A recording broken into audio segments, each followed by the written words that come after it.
श्री हरिराय जी द्वारा विरचित ग्रंथों की श्रृंखला में भाव साधक बाधक निरूपणम इस ग्रंथ को हमने संपन्न किया।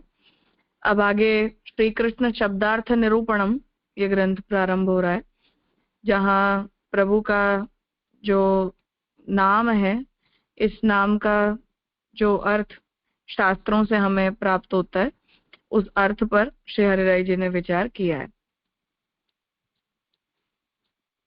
स्तवाचार्य कृपया कृष्ण शब्दार्थो विनिरूप्यते रसो वैसः इति श्रुत्या रसात्मा च निरूपितः।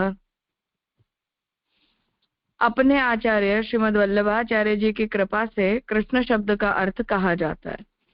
रसो वैसः प्रभु रसरूप है, इस उपनिषद वाक्यानुसार भगवान को रसरूप कहा जाता है। तो मंगलाचरण में श्री महाप्रभु जी को प्रणाम करके उनकी कृपा से कृष्ण शब्द के अर्थ का निरूपण आप यहाँ कर रहे हैं, जहाँ भगवान जो है वो रसरूप हैं। ये उपनिषद का वाक्य है, उससे भगवान को रसरूप यहाँ कहा गया है। कृषिर्भूवाचकः शब्दः इति श्रुत्यनुसारेण च सदानंदो ही भगवान स्फुटम कृष्णो निरूपिता। तो कृषिर्भूवाचकः शब्दोणश्च निर्वृत्तिवाचकः, ये गोपाल तापनीय उपनिषद में जो कृष्ण शब्द का अर्थ है उसे बता रहे हैं कि कृष्ण शब्द में कृष्ण धातु का अर्थ सत्ता एवं ण का अर्थ आनंद होता है। इस एक अन्य उपनिषद वाक्यानुसार भगवान श्री कृष्ण को स्पष्ट रूप से सदरूप एवं आनंद रूप कहा गया है। तो ये गोपाल तापनीय उपनिषद वाक्य में कृष्ण इस शब्द के तात्पर्य से जिसकी अपरिमित आनंद रूप सत्ता है, ऐसा तत्व कृष्ण है, इस तरह से भगवान श्री कृष्ण को सर्वदा परिपूर्ण आनंद रूप से निरूपित किया गया है। सत्ता तथानंद इति विवृत्तम नैव कुत्रचित इति उक्तम अस्मदाचार्यैः अतो विवरणे मतिः। कृष्ण शब्द में कृष्ण का अर्थ तो सत्ता एवं ण का अर्थ आनंद होता है। इस यथार्थ बात को किसी ने भी कहीं भी विस्तार से नहीं समझाया है, इसीलिए श्री महाप्रभु जी ने श्री सुबोधिनी जी में इस पर विवरण लिखा है। इसीलिए इस अर्थ का विशेष स्पष्टीकरण करने की मुझे इच्छा होती है। तो हरिराय जी इस ग्रंथ को लिखने के पीछे जो प्रयोजन है वो यहाँ स्पष्ट कर रहे हैं कि भगवान का जो ये नाम है, इस नाम का विवेचन गोपाल तापनीय उपनिषद में किया है, उसके अतिरिक्त किसी ने इस पर ज्यादा विचार नहीं किया, पर महाप्रभु जी ने सुबोधिनी में इस अर्थ का निरूपण किया है। इसलिए श्री हरिराय जी कह रहे हैं कि मुझे इसका विचार करने की जो है वो इच्छा हुई।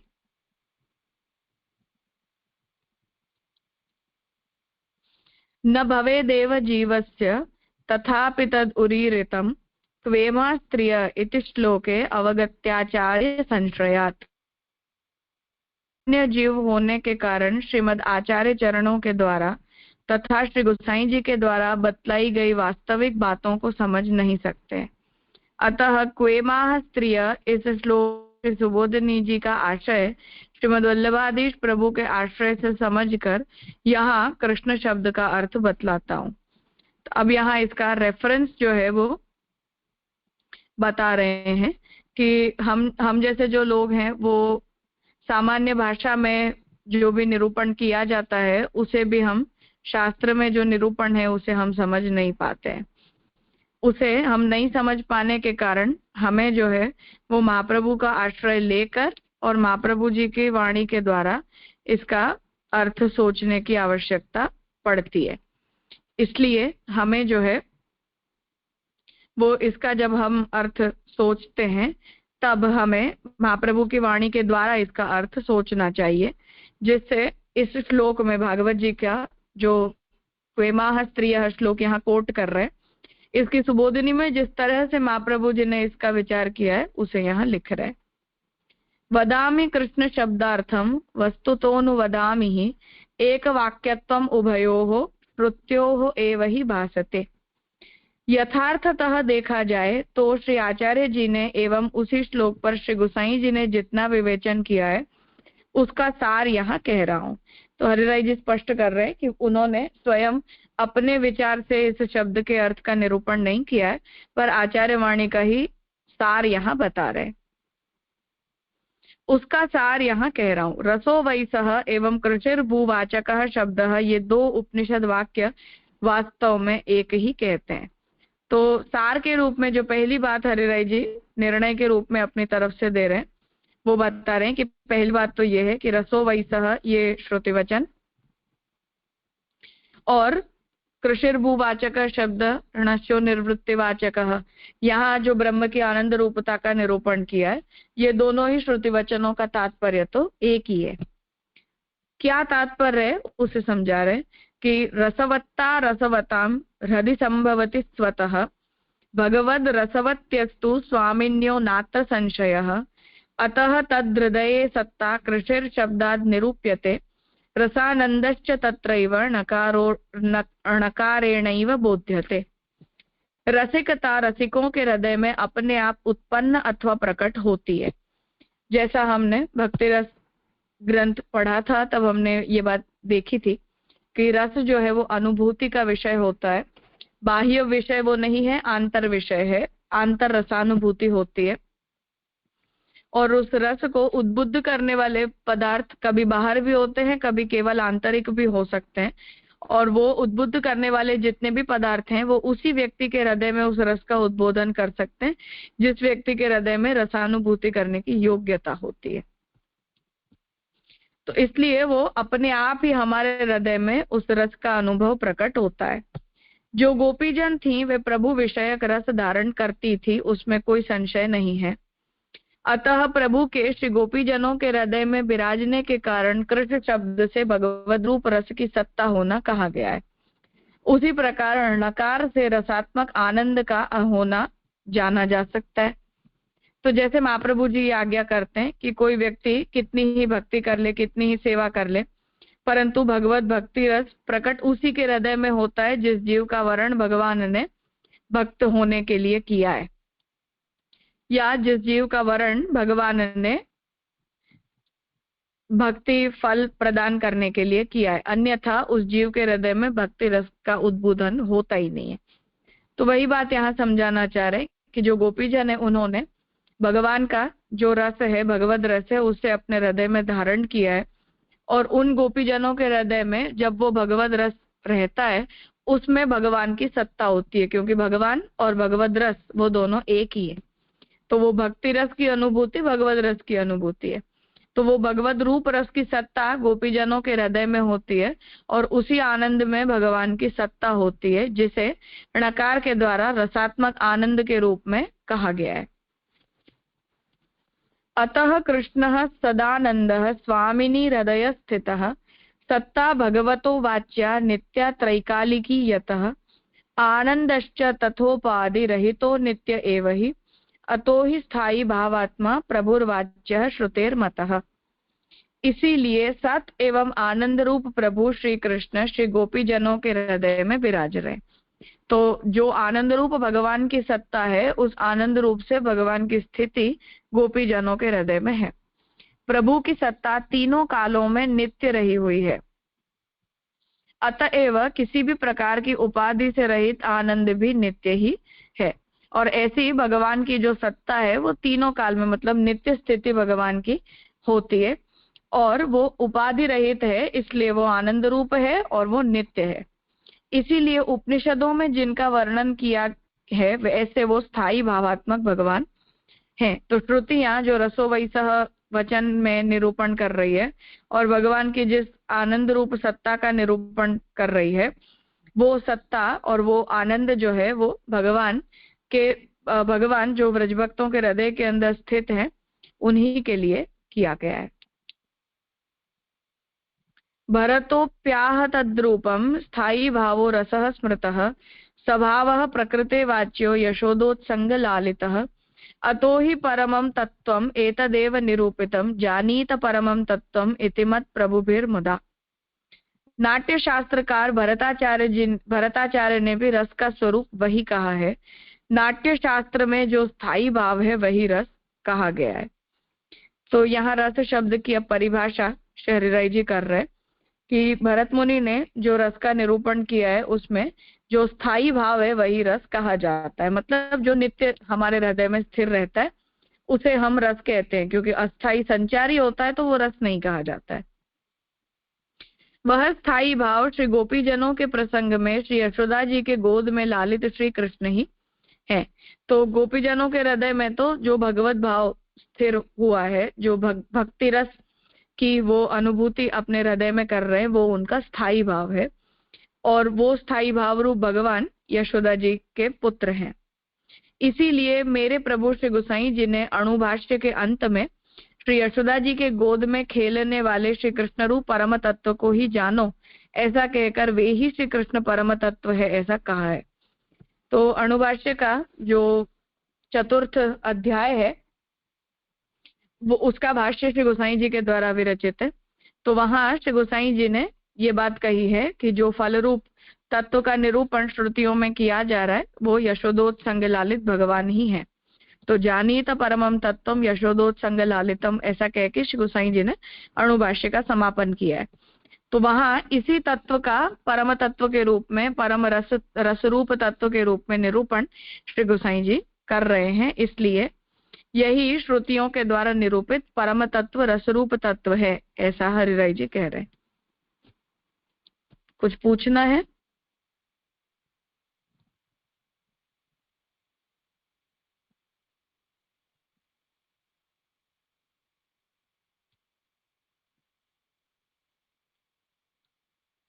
हाँ हितेन भाई। हाँ राजा, कृषिर्भु वाचक अणस्य निवृत्ति वाचक, तो उसमें फिर सत्तावाची यानी भूमा यानी व्यापक समझेंगे तो ठीक है। प्रयास सत्ता बताया तो ये थोड़ा कंफ्यूजन हो गया, सत्ता और आनंद। तो फिर आनंद में चैतन्य का तिरोभाव समझ लेना, आई मीन तिरोभाव नहीं अंतर भाव समझ लेना ना। हाँ अंतर्भाव समझ लेना, मतलब हाँ जिनकी नित्य आनंदात्मिका स्थिति है ऐसा कहना चाह हाँ रहे। बराबर, क्योंकि कृषि से सत्तावाचक क्या ठीक है। तो हाँ मैं बोला चैतन्य का अंतर्भावी समझ लेंगे तो ही फिट हो जाए। हाँ क्योंकि आनंद है तो चैतन्य बाय डिफॉल्ट है ना। हाँ बाय डिफॉल्ट है। हाँ हाँ जी हाँ ठीक है। हम्म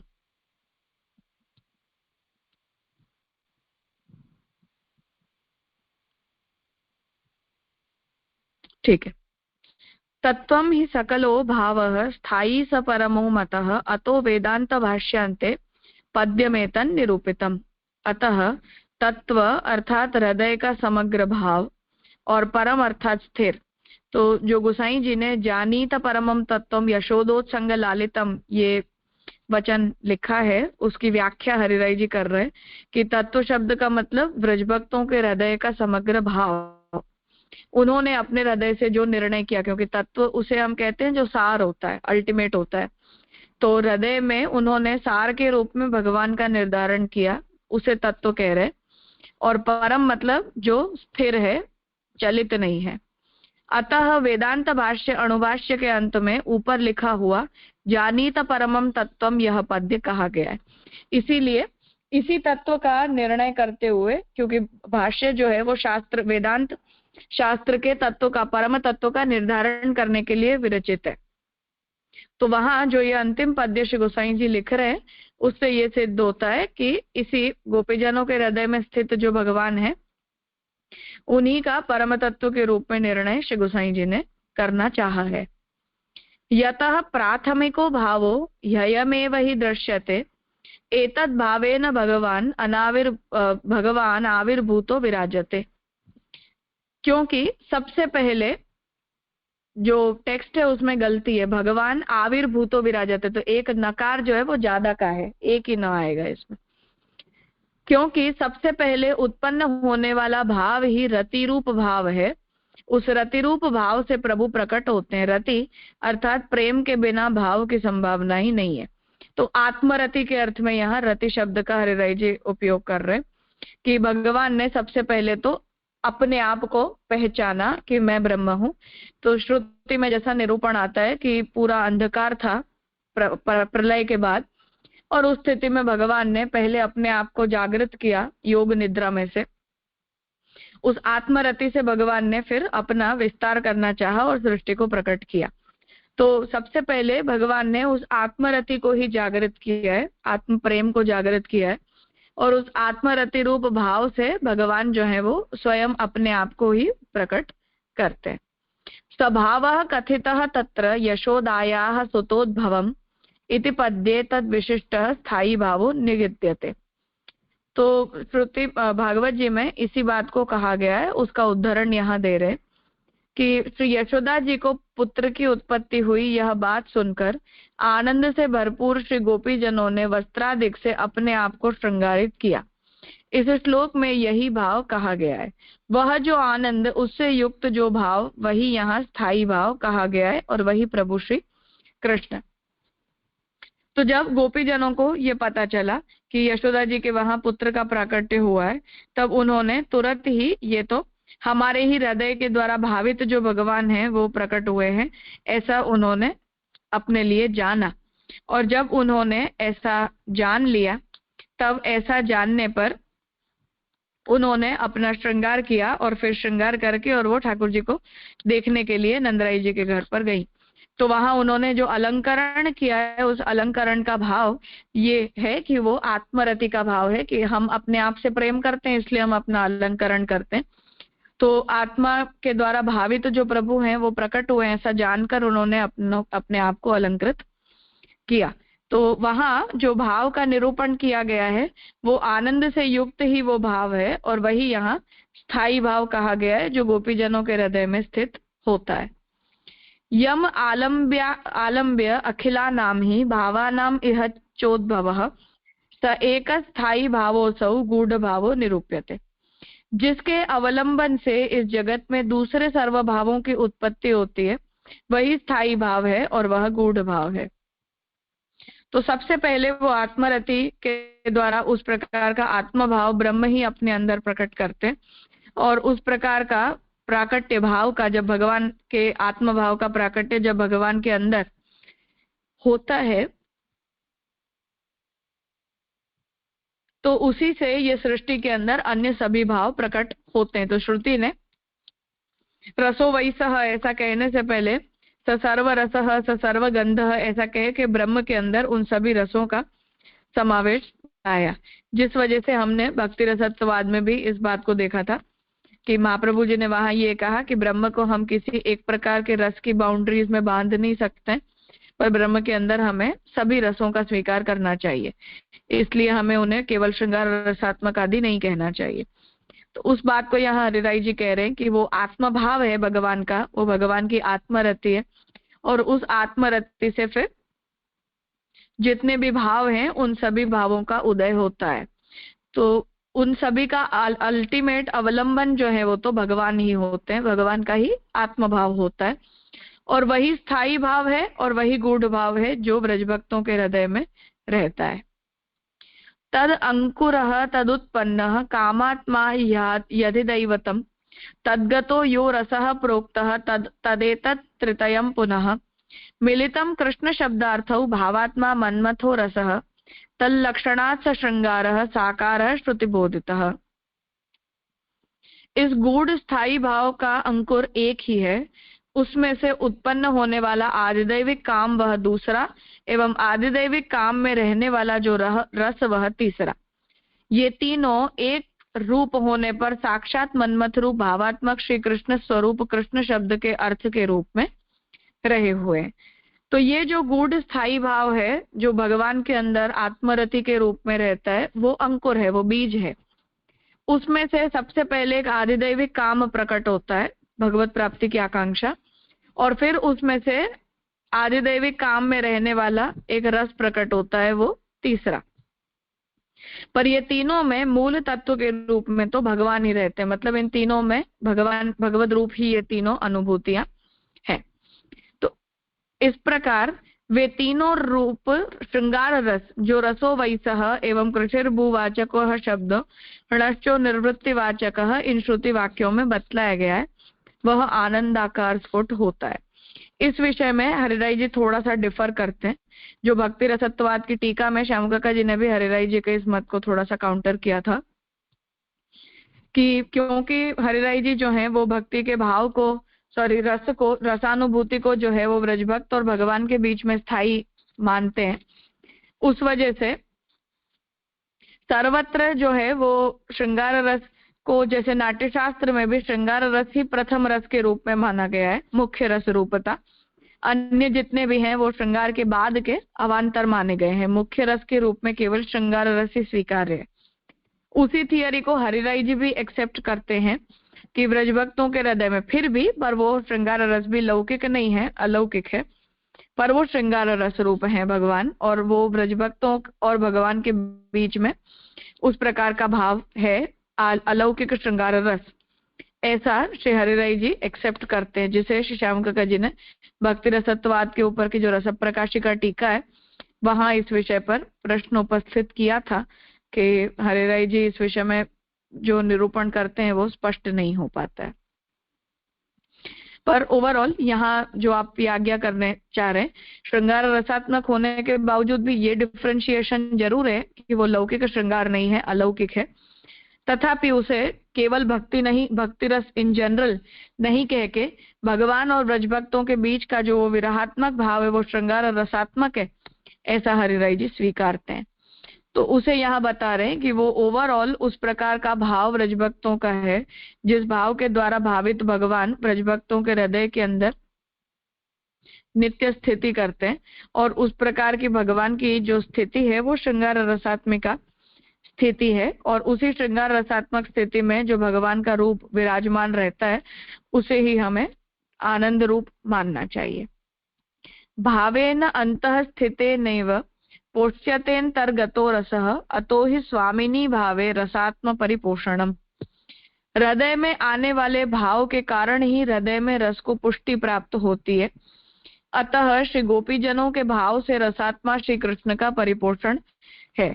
तो ये जो फिक्सेशन है हरिराय जी का, उसके विषय में श्यामकाका जी ने प्रश्न उपस्थित किया था कि हरिराय जी यहाँ जो है वो ये आज्ञा कर रहे हैं कि ऐसा जो भगवान का जो रूप है जो केवल और केवल ब्रजभक्तों के हृदय के अंदर ही स्थिति करने वाला होता है,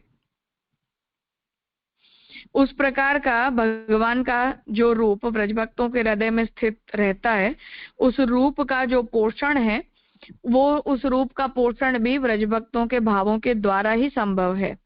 अर्थात गोपीजनों के उस भाव के द्वारा ही उस रूप का पोषण जो है वो हो सकता है, अन्य प्रकार से नहीं, ऐसा श्री हरिराय जी यहाँ आज्ञा कर रहे हैं।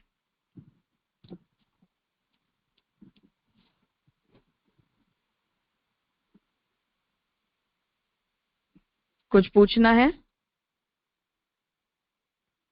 राजा यदि ध्याय उरुगाय तत्त वपु प्रणश्यति विभावयन्ति तत्त वपु प्रणश्यसि, तो उसको कैसे समझेंगे?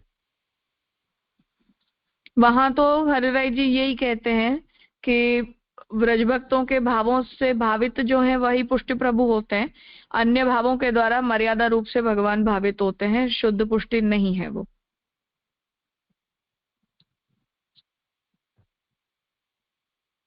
और फिर गीता जी का वचन ये भजन थी तो माम भक्त्या, मीन्स ठाकुर जी भी उनका भजन करते हैं, तो फिर वहाँ तो भाव से भी भजन कर सकते हैं ना, उसमें शुद्ध पुष्टि भाव से ही सर्वत्र भजन की आवश्यकता नहीं होती। बराबर।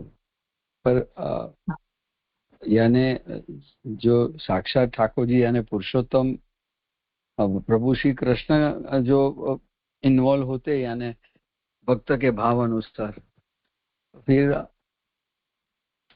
इसके लिए मुझे थोड़ा कंफ्यूजन हुआ।